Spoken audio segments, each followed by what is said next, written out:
Alô, alô, alô, já estamos ao vivo. Vamos preparar aqui o nosso cronômetro. Alô pessoal, boa tarde. Marcela, tudo bem? Gabriela Pacheco, Ida, obrigado por estarem aqui. Vamos colocar o nosso cronômetro. Ligar. Ida, boa tarde. Marcela Seixa, Gabi Castan, Gabriela Pacheco, obrigado por estarem aqui. Vamos ver aqui o nosso reloginho. Reiniciar.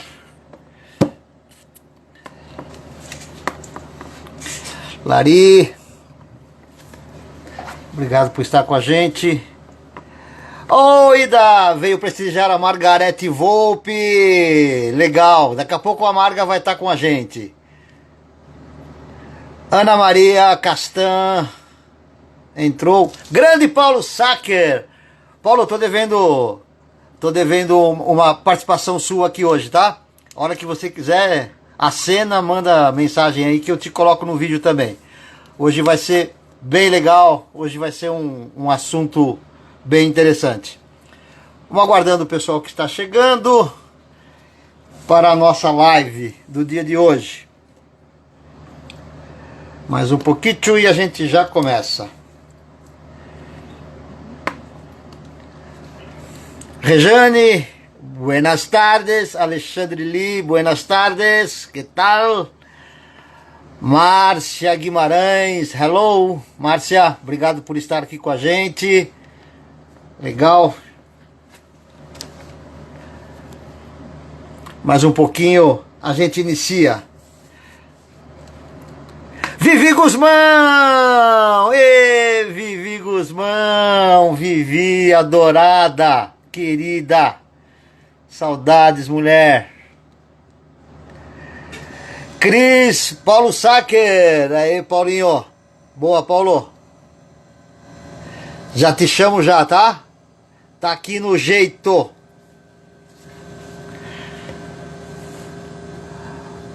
Fabiano Puglia. Fabiano Puglia.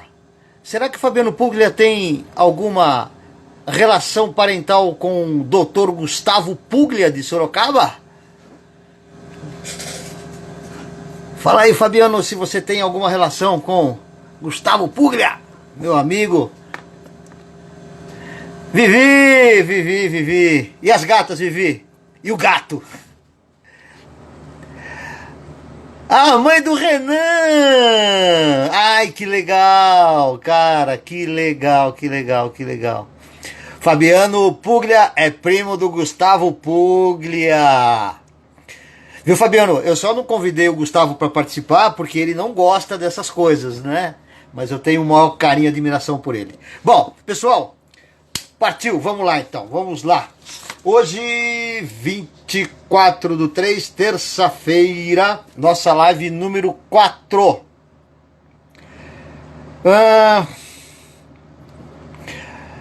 Então estamos, deixa eu partir aqui o meu cronômetro, tudo indica que estamos a 120 por hora. Bom, começando a nossa live diária, essa é a nossa rede de apoio, um ponto de encontro para nós, um ponto para que a gente consiga trocar ideias, trocar experiências. Lu, boa tarde, legal por estar aqui. Pra gente trocar experiência, eu não vou cumprimentar as pessoas que entrarem, porque já viu, né? Ok. Mas a ideia é nós termos esse ponto de encontro para nos darmos apoio um ao outro, né? Pra gente se cuidar, enfim, para nós podermos passar esse momento com um pouco mais de leveza, com um pouco mais de apoio, com um pouco mais de ajuda, né? Afinal de contas, é isso. E a minha ideia, efetivamente, segue nessa linha. Muito bem. Hoje a gente vai ter a participação da Margarete Volpe. Eu estou esperando que ela entre.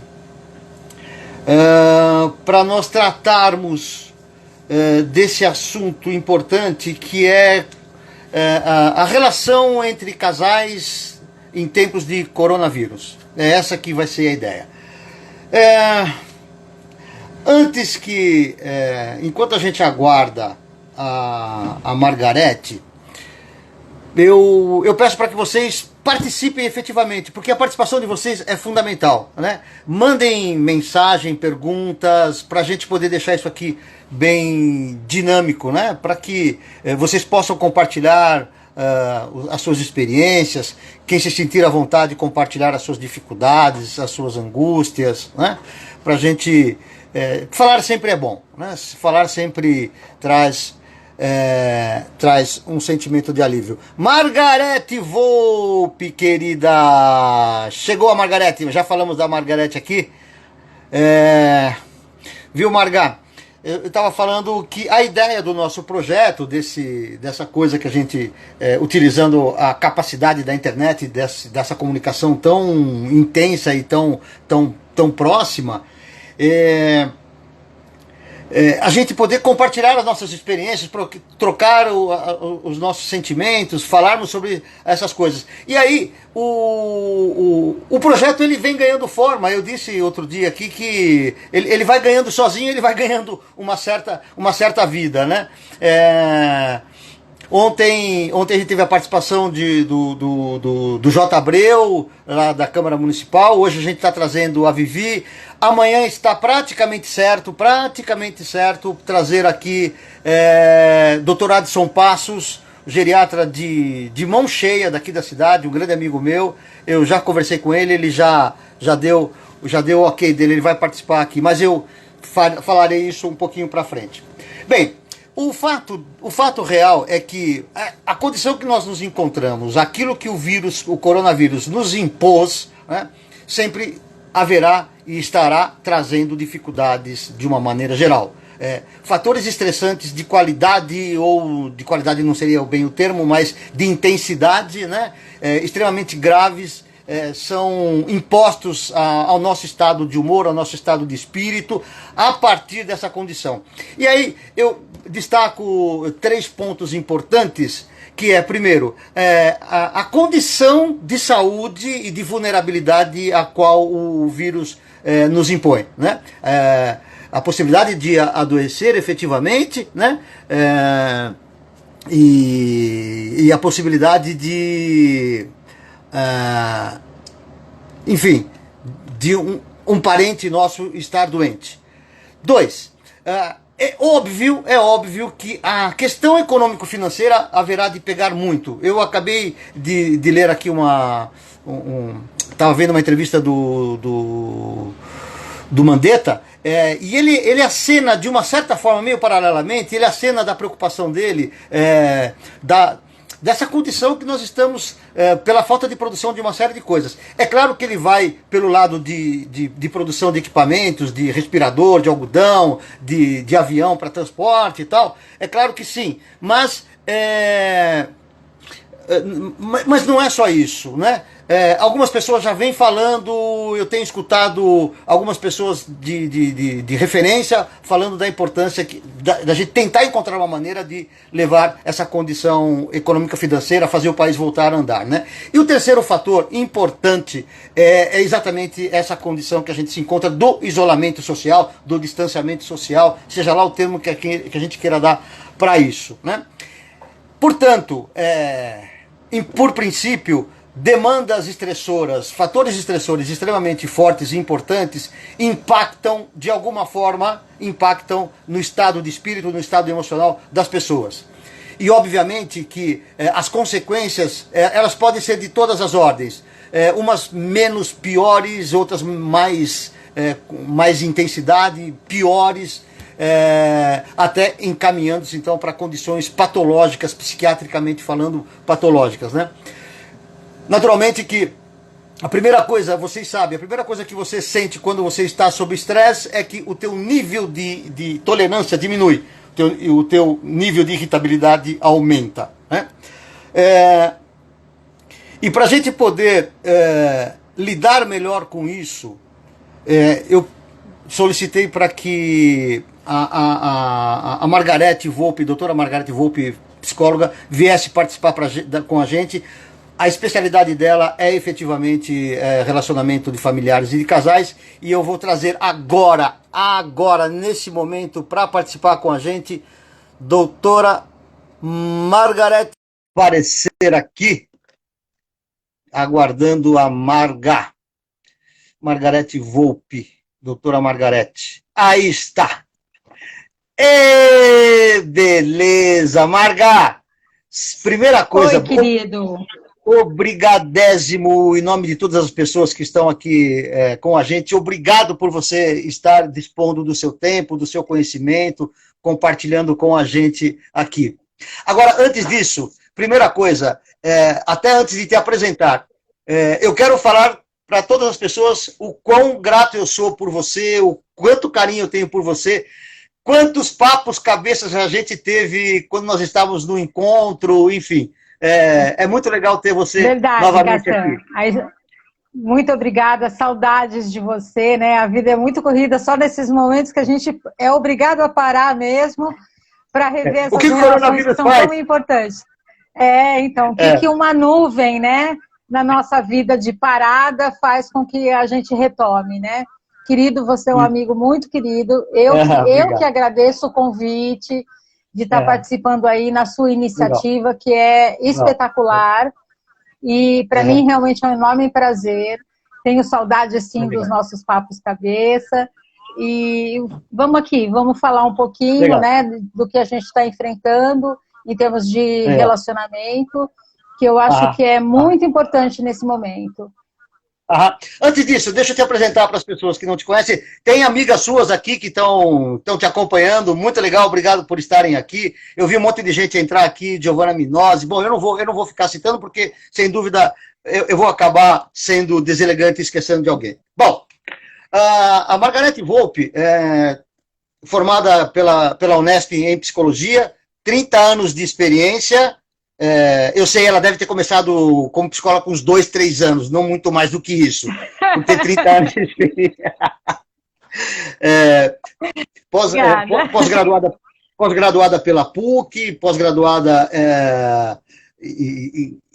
em terapia familiar, terapia de casal, uma vasta produção literária científica, né? Global, já esteve no programa da Fátima Bernardes, esteve em vários outros programas, né? Então, sem dúvida nenhuma, a gente está em ótima companhia para discutir essa questão do relacionamento entre casais em tempos de coronavírus, né?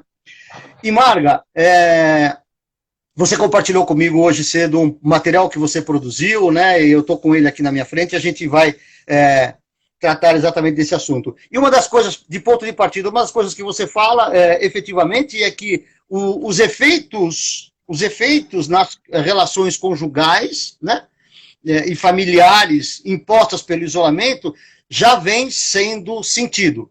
E você diz aqui que na China o aumento do número de divórcios foi grande, né? Bom, a palavra está com você, você é que manda aí. Marguinha. Tá. Acompanhando a gente tem estudado muito, né, a respeito de toda essa demanda que vem acontecendo aí, porque isso é realmente uma mudança de paradoxo, né, como que nós vamos viver esses próximos 30 dias, 60, enfim, a gente não sabe ao certo quanto tempo isso vai durar, e aí a gente vai pesquisar a respeito disso, e eu tenho pesquisas científicas que têm comprovado que após o grande surto da China, né, aquele período mais drástico, os casais entraram em conflitos conjugais a ponto de ir buscar as autoridades e gerar um distanciamento e até um divórcio. Isso teve um aumento na China e foi gradativamente nessa onda, tem aparecido também em outros países da Europa e dos Estados Unidos, isso já está aparecendo com mais frequência, a gente tem acompanhado. Depois, se o pessoal quiser, eu tenho esse... Já tem algum estudo científico? Já tem estudo. Na China, em relação aos pedidos de divórcio que já existiam, né, a estatística que já existia, houve um aumento de 46,2%. É Uau! muito significativo, muito significativo. Caramba! Então, tenho esse material, depois se as pessoas tiverem interesse, pode entrar no meu Instagram, me mandar mensagem que eu compartilho sem problemas nenhum. Tá? Legal, legal. E aí, em função disso, eu comecei a fazer uns estudos, né, e tentar entender, até pela minha própria experiência com os casais, o que o confinamento provoca nas relações, né? Como é que os casais podem ser mais resilientes para não se deixar afetar tanto a essas questões. O que a gente não pode deixar de considerar é que, assim, toda relação, todo relacionamento, ele tem o seu embate natural, né, por um mote que a gente chama um motivo inicial, né? A pessoa, quando conhece uma outra pessoa lá no comecinho do namoro, passou a fase da paixão, ela começa a identificar as diferenças e aquilo que incomoda e aquilo que não incomoda. Numa situação de confinamento, a tendência é que esses motivos, eles comecem a serem ressaltados na convivência. E aí a gente não está falando de um confinamento de 24 horas, nem um confinamento de férias, né? Nós estamos falando de um confinamento sério, onde as pessoas estão praticamente proibidas, determinadas... Exatamente, a não sair de casa e por tempo indeterminado, por enquanto, porque é um dia após o outro, a gente está vivendo um dia por vez, né? Então, considerando esses aspectos, eu acho que eu separei alguns pontos que eu acho que os casais podem observar como um instrumento, como uma ferramenta que pode ajudá-los a ser mais resiliente e a ressignificar esse momento. E talvez conseguir se fortalecer até a respeito do relacionamento depois que passar essa crise. O que você está dizendo, então, que a gente pode tirar um proveito dessa condição nova imposta, fazer uma limonada desse limão. Exatamente. Você sabe que nos Estados Unidos existe um grupo terapêutico que faz um trabalho, inclusive, com o confinamento de casais. Esses casais, eles ficam realmente confinados como um tratamento terapêutico. Uau! Eles ficam confinados e são observados, né, durante esse processo. Existe uma equipe multidisciplinar que dá todo o apoio psicológico, social e médico, né, para esses casais. E é justamente no trabalho de confinamento que eles conseguem trabalhar a raiz das questões emocionais que afetam esses casais. Então, eu acho que partindo desse princípio, é um momento único, né, que a gente tem para fortalecer as nossas relações. Eu sempre falo para os casais no consultório que ninguém casa para se separar. A gente casa para evoluir e ter um plano de vida em comum. Né? E evoluir também significa sofrer, também significa aprender a entender os motivos do outro, né? O confinamento vai nos ajudar a aprender isso. Eu acredito muito, né, nesse aspecto. Agora, o surgimento das emoções, o aparecimento, vem lá do âmago, vem lá do interior, e ninguém controla efetivamente o ascender, né, o surgimento das emoções. Isso é inerente. A questão é, o que fazer com essas emoções dentro desse pensamento do relacionamento? Porque é muito interessante, né? Ao mesmo tempo que a gente se sente isolado socialmente, mas essa proximidade entre casais é muito grande. O aumento de irritabilidade vai, com certeza, piorar isso. E essas emoções elas vão estar muito mais vivas, muito mais pulsantes, né? O que fazer com essas emoções, Marga? Então, a gente precisa entender que, assim, a gente precisa acolher a nossa resistência como parte desse ciclo, como parte do processo. E quando eu estou falando de resistência, é não reconhecer a minha raiva, não reconhecer a minha frustração, não reconhecer que eu tenho uma expectativa depositada no comportamento do outro, mas essa expectativa é minha, não é do outro. Quando eu não reconheço isso, fica mais difícil eu interagir, né? Então, eu acho assim, primeiro, exatamente. Primeiro, então, vamos acolher o que é nosso, Ah, eu tô com raiva, eu tô triste, ah, hoje eu não tô afim de nada. Vamos acolher, primeiro identificar, acolher o que é nosso, tá? Para que a gente evite justamente a questão das projeções. Porque como mecanismo de defesa, quando a gente não quer entrar em contato com as nossas emoções, nós temos Projeto. muito, exatamente, a necessidade de projetar no outro. Então é o outro que faz, é o outro que é responsável, é o outro que é culpado e tudo mais. Porque eu não me aproprio, né, daquilo que eu estou sentindo. Não importa se você sabe dar nome a isso, dê qualquer nome, dê batata, alface, né? Não tem problema. A questão Aham, é só você perceber e acolher o tipo de sentimento que você está tendo, aham, né? Eu acho que isso já ajuda muito, aham. né? Assumir a responsabilidade pelos seus sentimentos. Exatamente. Eu acho que esse é um processo, né? E não como uma fraqueza. Nós estamos num Claro. processo, num momento de vida, onde nós estamos sujeitos a se perceber numa situação nova, inusitada. São raras as pessoas no mundo que passaram por um estado de confinamento de tal modo, né? Aham, aham, aham. Então, a gente está se experimentando. E como uma experiência, nós precisamos nos dar o direito, né, dos nossos não saberes, da nossa ingenuidade, da nossa imaturidade. Acolher esses aspectos, faz Aham, parte. aham, aham, aham. Agora, quando Agora, a gente está falando, fica à vontade. Fábio, é, Quando, pois não. quando a gente está falando, por exemplo, dessa questão do acolher, a gente caminha muito dentro da questão do autoconhecimento e de uma coisa que eu chamo muito no consultório também para os casais, que é o nós conjugal, que é um lugar, que é um espaço onde a gente sabe que pode voltar, que é o nosso porto seguro.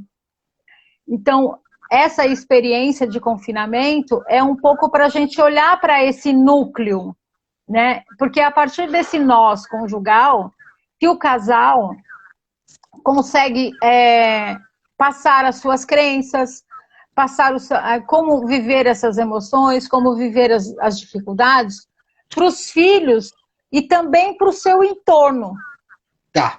né? As famílias de origem, os amigos, a vida social.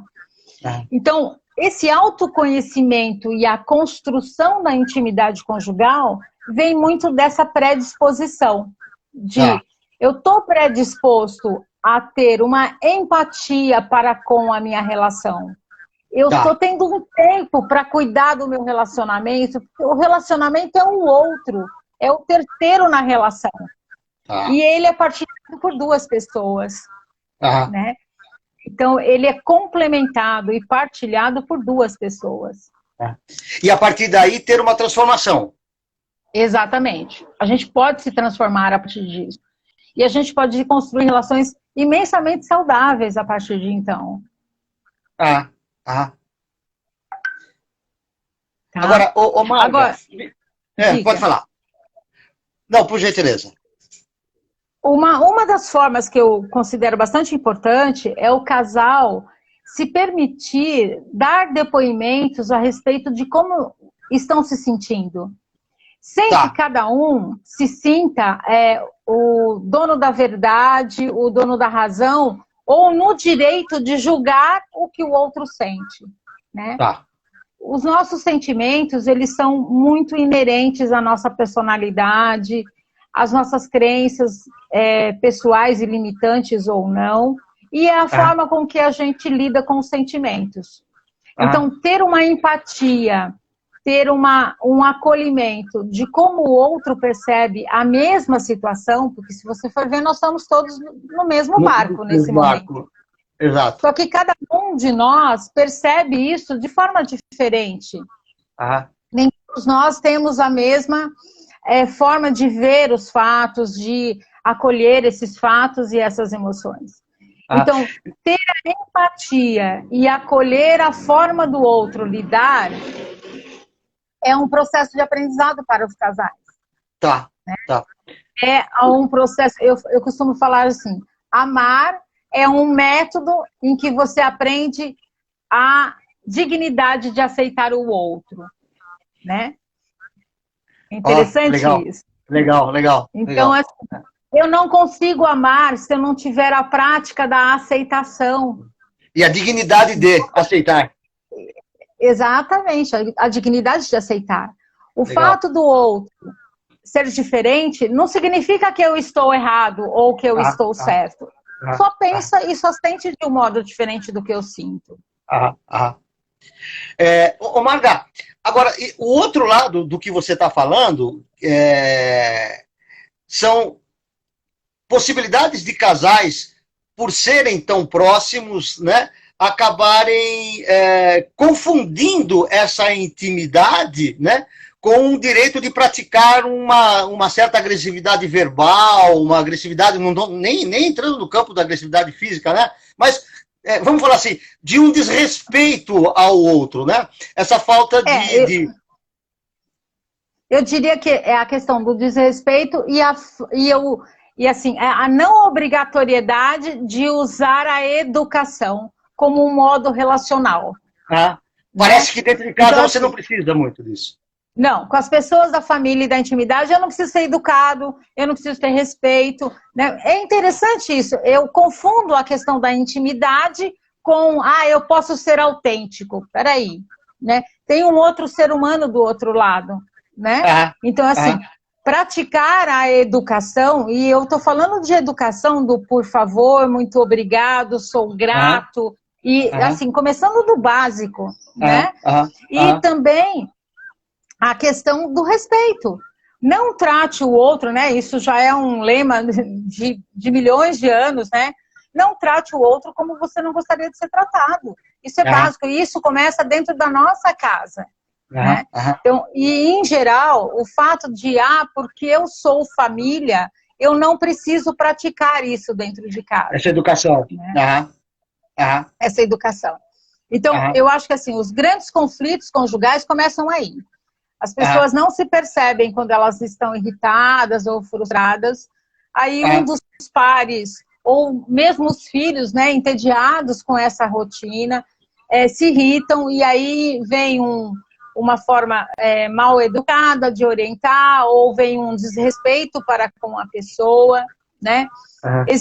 A gente tem histórico, né, de uma questão cultural, de uma educação mais autoritária, mais severa, se a gente for ver os nossos antigos, né, os nossos antepassados, tiveram, né, uma educação com mais severidade, vamos pensar assim, sim. E a gente traz isso intrínseco na nossa cultura. Então, também se observar, será que eu realmente preciso usar de uma autoridade mais severa para poder falar com a minha esposa, ou com o meu esposo, ou com os meus filhos? Porque isso altera os ânimos, né? E essa alteração de ânimos vai criando um clima dentro de casa que as pessoas começam a se isolar dentro do mesmo ambiente, o que não é nada saudável.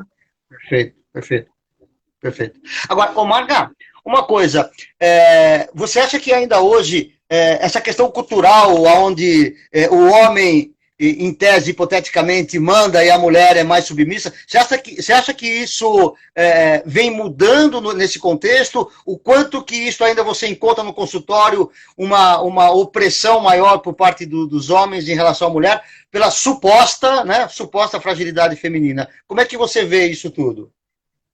Na realidade, a gente tem que contextualizar melhor isso, né? Na realidade, o homem não vê mais essa mulher tão frágil.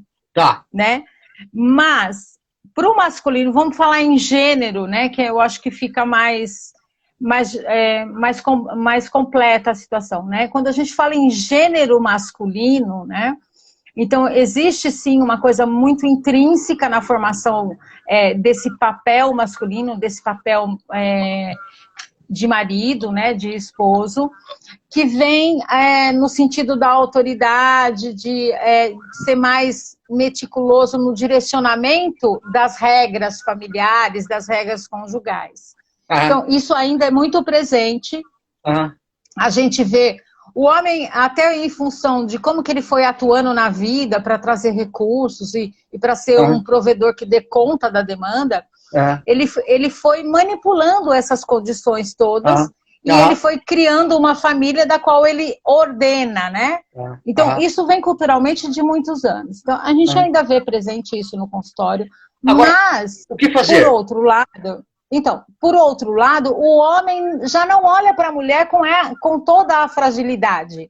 Ele já olha para a mulher com uma fortaleza, com poder de decisão, e que ela é mesmo, e ele reconhece isso, né? Então, nós temos sim uma mudança num aspecto bastante importante da relação nesse sentido.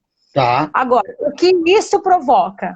O que provoca são os embates das diferenças, de como cada um vê. Porque hoje a mulher se impõe mais, ela coloca os desejos, ela é uma provedora dentro de casa, ela tem um poder de decisão forte e tudo mais. Então, aí o homem vai também aprendendo a se moldar. O grande dos trabalhos terapêuticos com casais é voltado nesse aspecto. De como ir dosando a gangorra, né? Quando um está mais alto na gangorra, o outro desce, cede e assim por diante. Entendi. Agora, Marga, qual que seria a orientação melhor para quando, por exemplo, os ânimos estiverem mais exaltados? Olha, eu tenho uma técnica que eu uso no consultório, né, que está relacionada à questão dos acordos, que eu acho que é fantástica, que é o depoimento de 24 horas. O que é isso?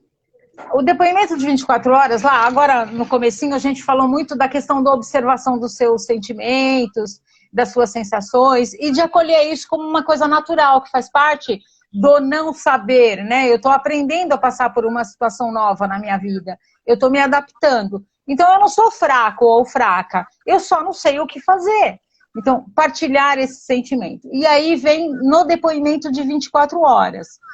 O depoimento de 24 horas é você poder dar um depoimento de como é que você se sente em determinada situação. O que isso provoca para o casal? O que isso traz agrega valor, né?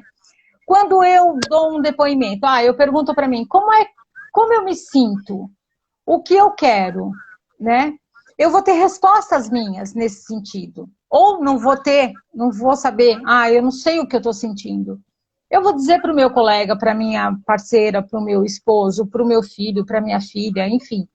Olha, eu tenho um depoimento para te dar de como eu estou me sentindo.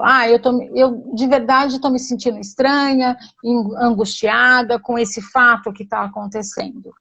O outro vai pegar isso como se fosse um presente. Um presente na construção da intimidade. E vai refletir. Olha, qual é o efeito? O que eu estou fazendo para provocar na minha mãe, na minha esposa, no meu esposo, no meu pai, né? Esse tipo de sentimento. O que eu posso fazer? Né?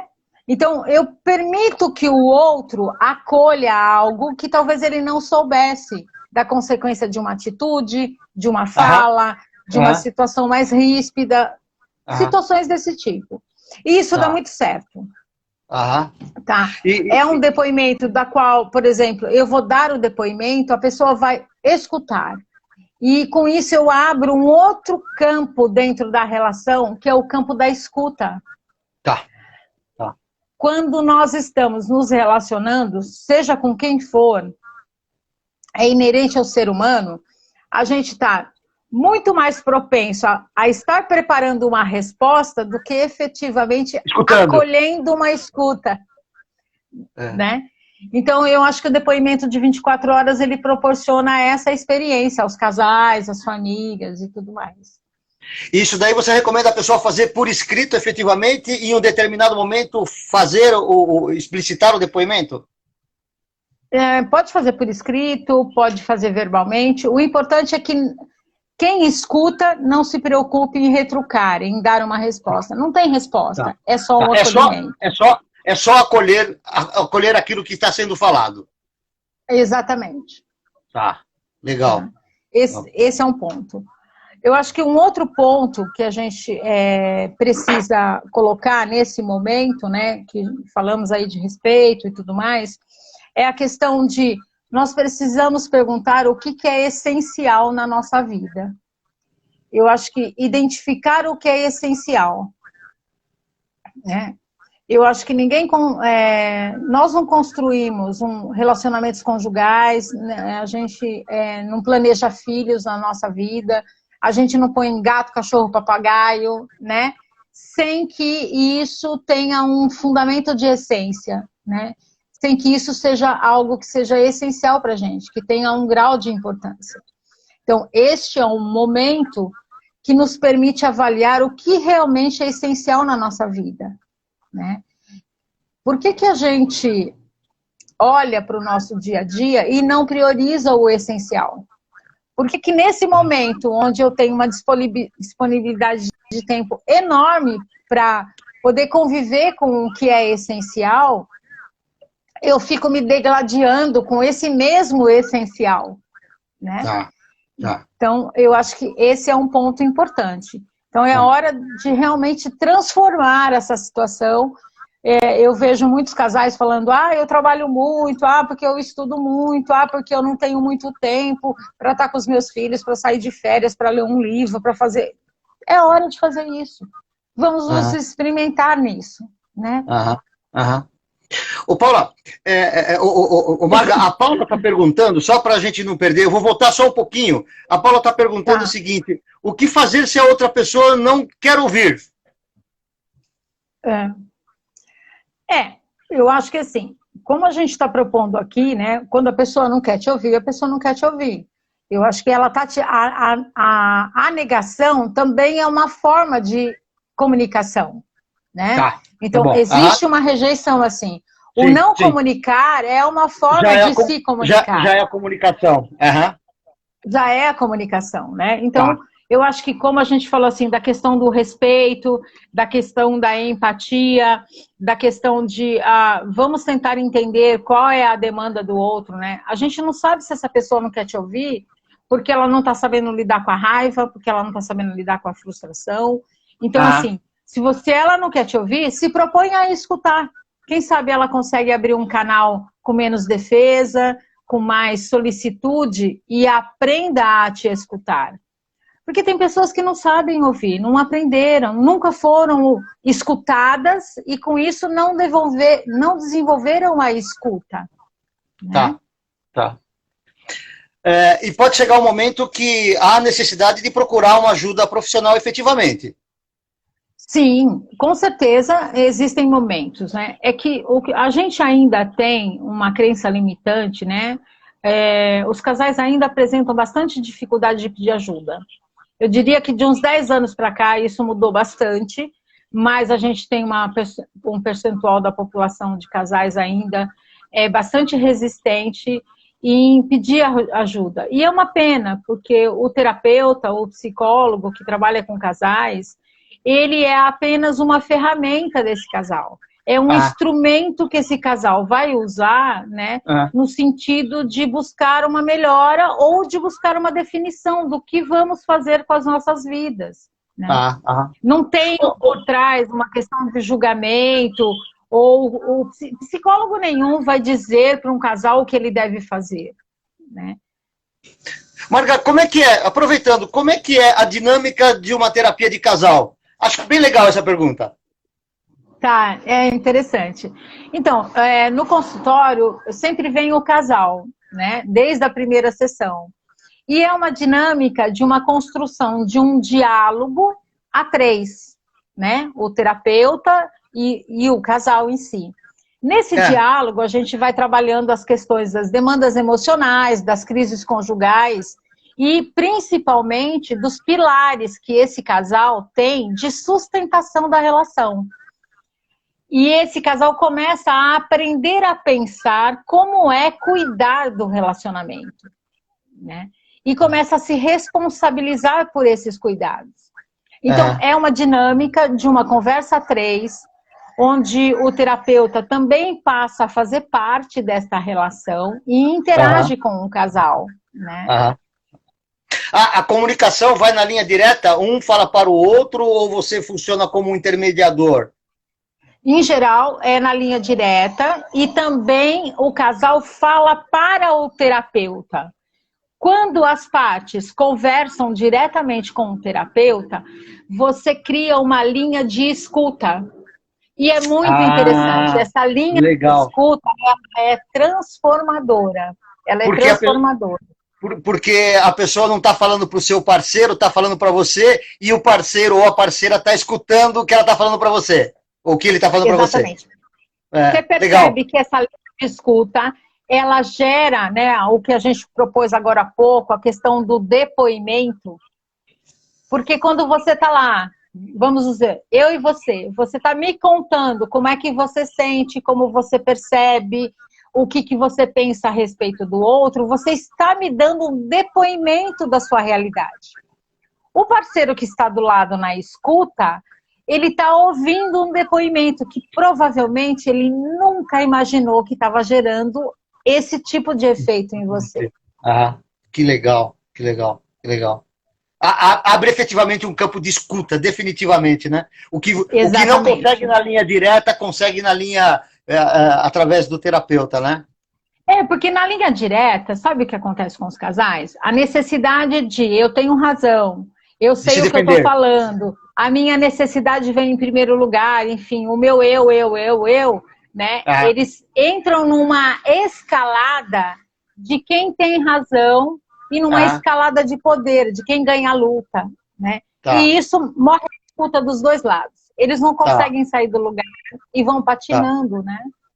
Tá. Uma curiosidade minha particular, o CRP hoje já autorizou terapia por videoconferência, com algumas restrições e tal.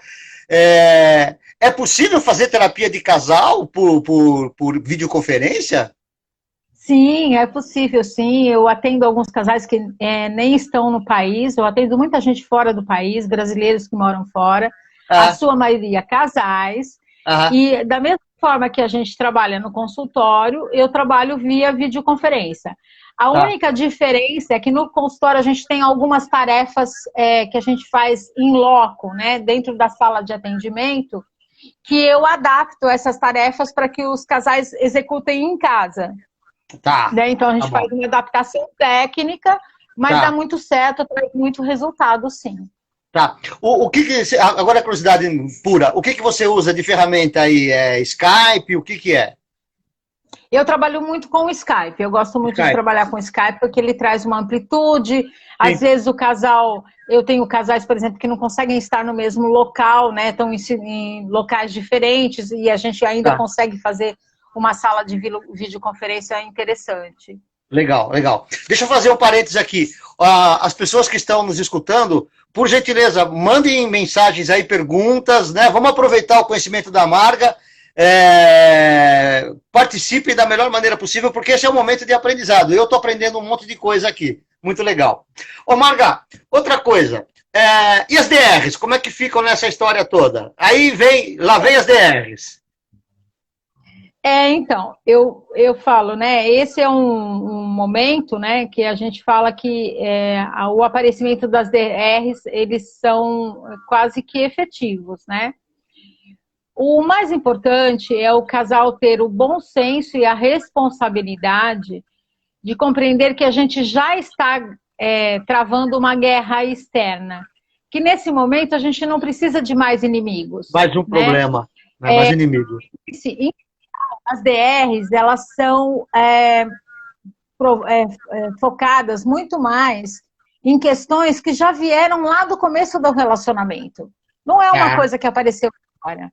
Agora, em geral, é muito mais a questão de adaptação e aceitação de diferenças, né? Essa questão da convivência constante, do que efetivamente situações mais sérias de personalidade, de modo de ver a vida, de conceitos, de padrões morais, de questões de crenças que cada um tem. Quando isso vem para a DR, num momento como esse, ele não se torna um aliado de uma convivência harmoniosa, né? Ele se torna mais um inimigo que o casal vai ter que combater. Então, tem um pouco de bom senso no sentido de acolher, né, um momento que está difícil para todo mundo, que é um processo adaptativo, que nós temos muito não saberes, A gente não sabe. Nós não sabemos como é ter um confinamento. Nós brasileiros, ainda mais, nós nunca passamos por um estado de guerra. A gente não sabe o que é sobreviver na guerra. Né? Eu posso dizer que os países como a Europa e tudo mais, eles já tiveram essa situação, essa experiência. Eles têm isso como histórico. Faz parte do DNA deles. Nós não temos isso como histórico. Tá. Então, para que nós vamos criar uma guerra no núcleo das nossas relações, que é o lugar onde deveria ser assim, é para esse lugar que eu quero voltar, é nesse lugar que eu quero estar, é aqui que eu sinto segurança.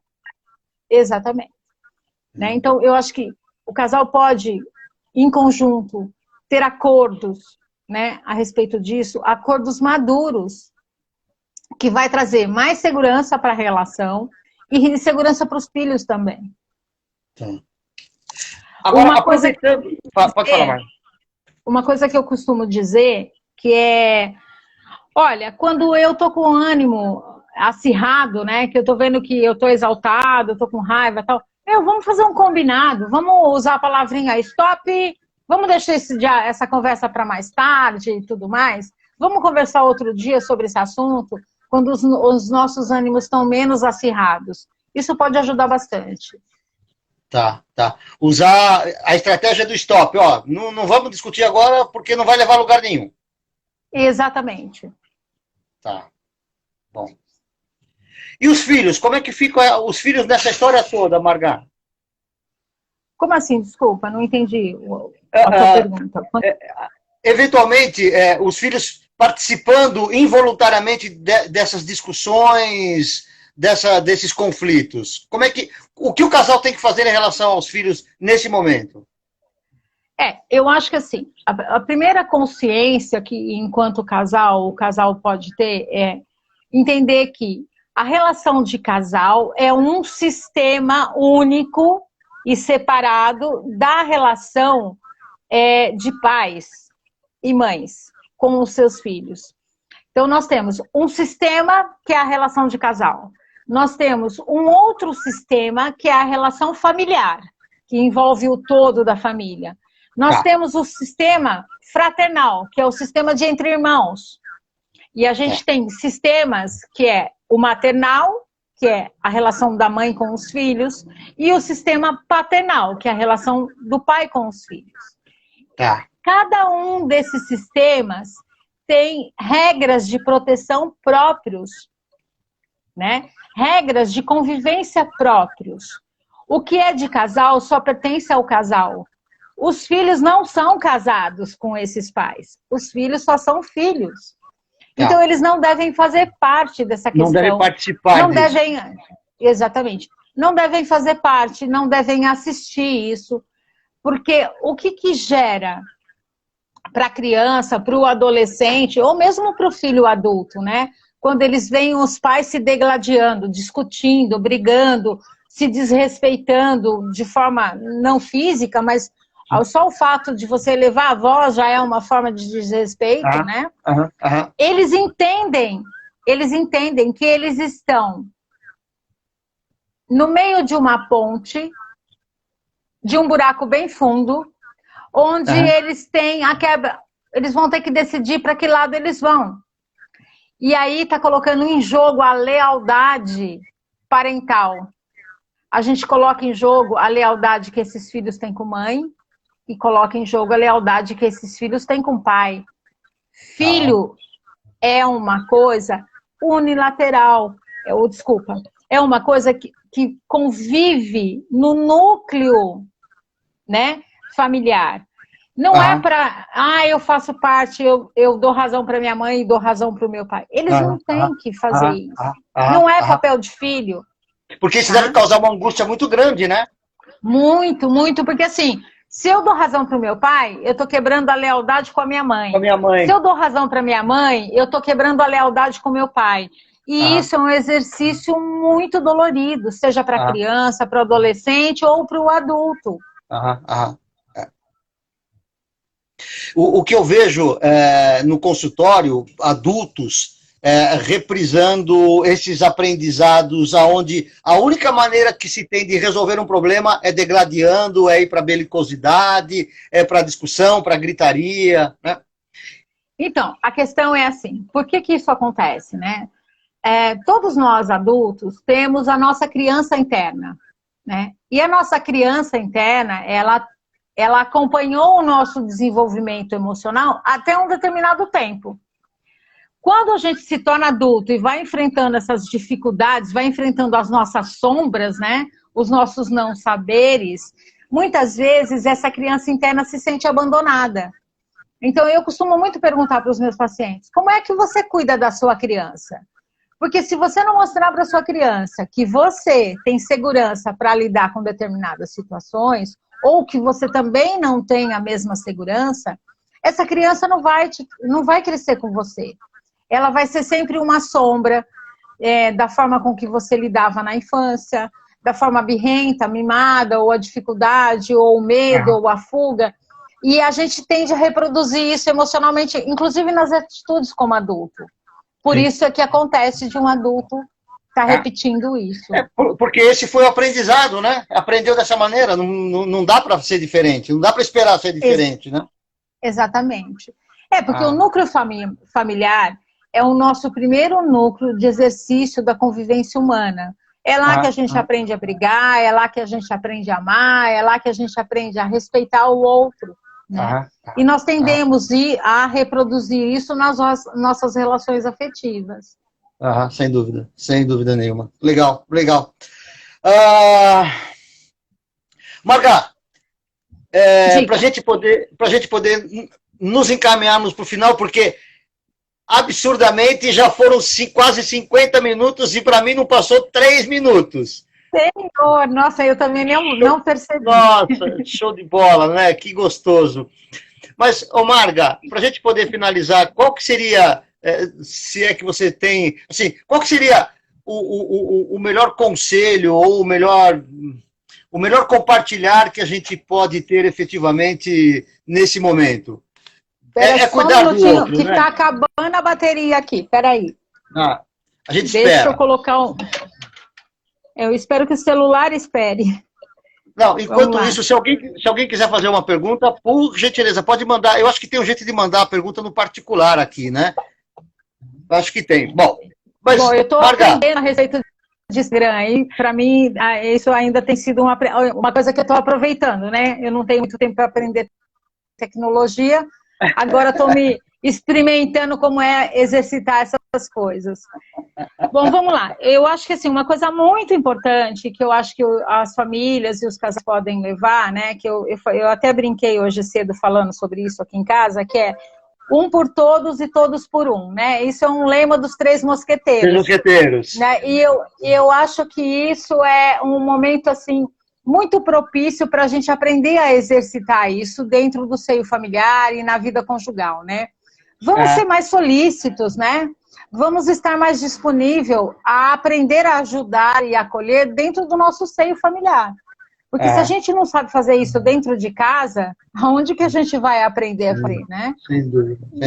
Então, eu acho que os Três Mosqueteiros, né, com esse lema de um pelo outro, né, vamos estar juntos e juntos estamos, para qualquer situação que vier, eu acho que é um lema que pode ser levado, sim, para os casais, para as famílias, e prestar muita atenção na questão do respeito, da solicitude, da ajuda mútua, da participação de tarefas em casa, né? Eu acho que esse momento agora é uma coisa que eu gostaria muito de falar, que está relacionada à questão de os casais se ocuparem, né?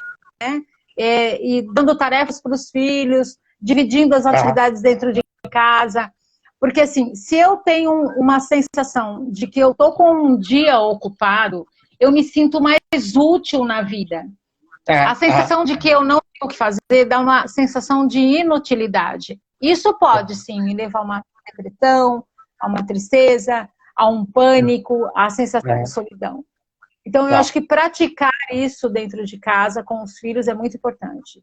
Ter um tempo para o lazer, para a leitura, mas também ter um tempo para as responsabilidades, né? Que é o trabalho, que é fazer uma manutenção dentro de casa, que é fazer uma comida em família, ensinar os filhos a cozinhar, enfim. Tem várias questões aí que podem ser colocadas. Maravilha, maravilha, legal. Ô Marga, se algum casal quiser contactar você, conversar com você, como é que eles fazem? Deixa um caminho para nós aqui. Olha, eu tenho o site, né, que é margaretevolpe.com.br. Lá pelo site, eu tenho um canal direto para o meu WhatsApp, as pessoas conseguem falar comigo diretamente. No meu Facebook também, e aqui pelo Instagram. Eles conseguem diretamente estar falando comigo pelo WhatsApp, tenho esse canal aberto. E fora isso, a questão do e-mail, as redes sociais todas que estão aí. Eu atendo pelo Skype, então também tem uma página lá no Skype disponível, que as pessoas podem me contactar. Tá? Eu estou fazendo um trabalho voluntário nesse momento, ajudando as pessoas que estão na frente de toda essa demanda, médicos, psicólogos, assistentes sociais, enfermeiros, dando um suporte terapêutico para que essas pessoas possam, nesse momento, suportar essa carga, né, emocional. Eu tenho parentes que são médicos e que estão numa frente constante aí de disponibilidade integral para essa frente de atuação. Então, eu sei que é um trabalho muito difícil. E eu estou me disponibilizando como terapeuta, né, a dar um pouco de escuta para essas pessoas aí, trazer um pouco de conforto. Tá bom? É o que nós temos para fazer, né? O nosso conhecimento, o nosso saber, para poder contribuir, compartilhar, dividir um pouco essa dor e sofrimento, esse momento tão impactante que nós estamos vivendo, né? Tão angustiante, de uma maneira geral, muita angústia, né? Mas ok. Exato. Doutora Margarete Volpe, um beijo no coração, obrigado, maravilhoso. A gente poderia ficar falando aqui mais uma hora, facinho. Te agradeço de coração, obrigado. Eu tenho certeza que as pessoas que estiveram com a gente até aqui pararam para refletir, encontraram algum tipo de orientação, algum tipo de conforto, e é isso que esse que é o nosso ideal, esse que é o nosso projeto aqui, tá bom? Tá. Castan, muito obrigada pela força, muito obrigada aí pelo seu convite, é um enorme prazer contribuir com o seu trabalho. Legal. Um profissional espetacular que você é, tá? Saudades de você, meu amigo, vamos, merda, é verdade. Passando essa euforia toda, vamos marcar um dos tá nossos legal, papos, então. Tá bom? Tá bom, então, Marga. Beijo a todos, obrigada aí pela participação de todos. Obrigado, tchau. Marga, um beijo, tchau. Beijo, tchau. Legal. Pessoal, muito legal, hein? Show de bola. Adorei. Pra gente terminar, então, seguinte,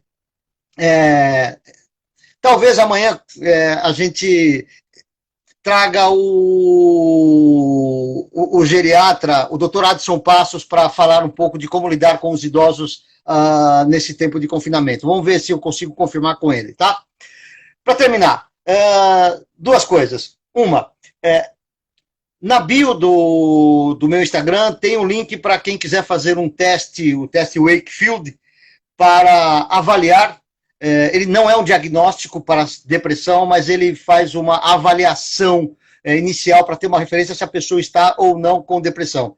Então, se você sabe de alguém que está numa condição mais melancólica, mais triste e tal, entra lá pela bio você tem o caminho para fazer esse teste, tá bom? Meus agradecimentos novamente, amanhã a gente se encontra novamente. Pode ser que nós estamos discutindo aqui mudar o horário para ter uma audiência maior, talvez a gente vá mudar para as 20 horas, mas a gente não sabe ainda, enfim, talvez faça até uma enquete para ver qual que é o melhor horário para a gente ter mais gente participando. Muito bem.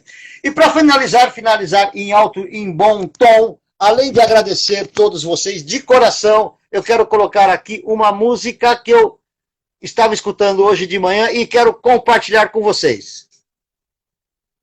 Eu espero que a música saia.